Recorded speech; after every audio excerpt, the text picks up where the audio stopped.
मानव जीवन से पहले आत्मा कहाँ भटकती है? जानिए 84 लाख योनियों का रहस्य। वेदों, पुराणों और शास्त्रों के अनुसार आत्मा तब तक शरीर बदलती रहती है जब तक वह मोक्ष या मुक्ति नहीं पा लेती है। मानव जीवन से पहले आत्मा अनगिनत योनि जीवनों को भोगती है, जो कर्मचक्र का परिणाम है।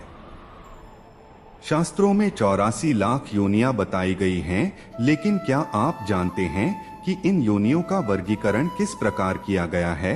इसका अर्थ है कि हे जीव, तू पहले ही 84 लाख योनियों में भटक चुका है। अब की बार मनुष्य जन्म में भगवान का भजन कर, तभी इस भवसागर से पार होगा।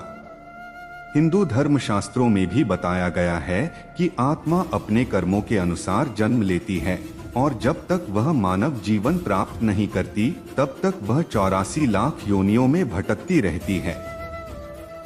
हम सभी ने बार बार शास्त्रों, वेदों, पुराणों और संतों की वाणी में 84 लाख योनियों का जिक्र सुना है और ये भी जाना है कि इसमें सबसे महत्वपूर्ण योनि मनुष्य की योनि होती है, जो बहुत ही मुश्किलों से मिलती है। लेकिन क्या आप जानते हैं कि बाकी कौन कौन सी योनियां हैं और उनका वर्गीकरण किस प्रकार से किया गया है? तो चलिए जानते हैं क्या है योनि और किस प्रकार इसे बांटा गया है।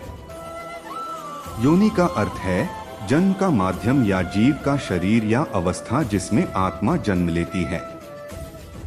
हर आत्मा एक विशेष योनि में जन्म लेकर अपने पूर्व जन्मों के कर्मों को भोगता है। शास्त्रों में योनियों को इस प्रकार वर्गों में बांटा गया है।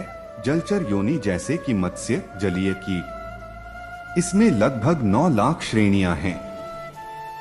स्थावर वनस्पति योनि जैसे कि पेड़ पौधे, इसमें लगभग लाख श्रेणियां हैं। कीटक, तंग, रेंगने वाले जीव, उड़ने वाले कीट इत्यादि, इसमें लगभग 11 लाख श्रेणियां हैं। विविध पक्षी प्रजातियां जिसमें लगभग 10 लाख श्रेणियां हैं।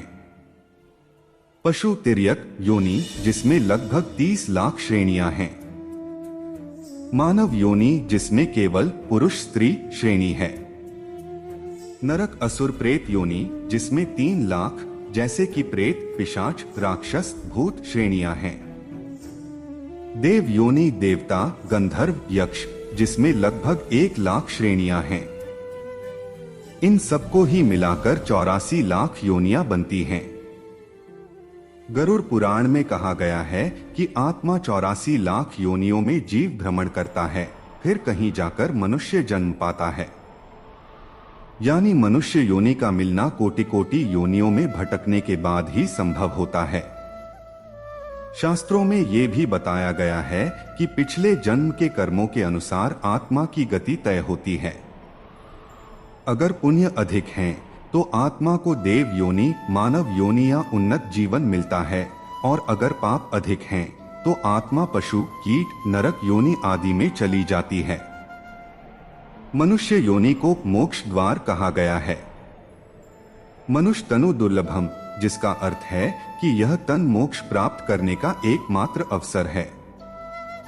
मानव योनि का उपयोग अगर ईश्वर भक्ति, सेवा, सत्य और धर्म के लिए नहीं हुआ, तो आत्मा पुनः 84 लाख योनियों में भटकती है। इसलिए ये आवश्यक है कि मनुष्य जन्म व्यर्थ न जाए, क्योंकि ये न सिर्फ दुर्लभ है, बल्कि अन्य योनियों में आत्मा सिर्फ भोग करती है, लेकिन केवल मानव योनि में विवेक और मुक्ति की क्षमता होती है।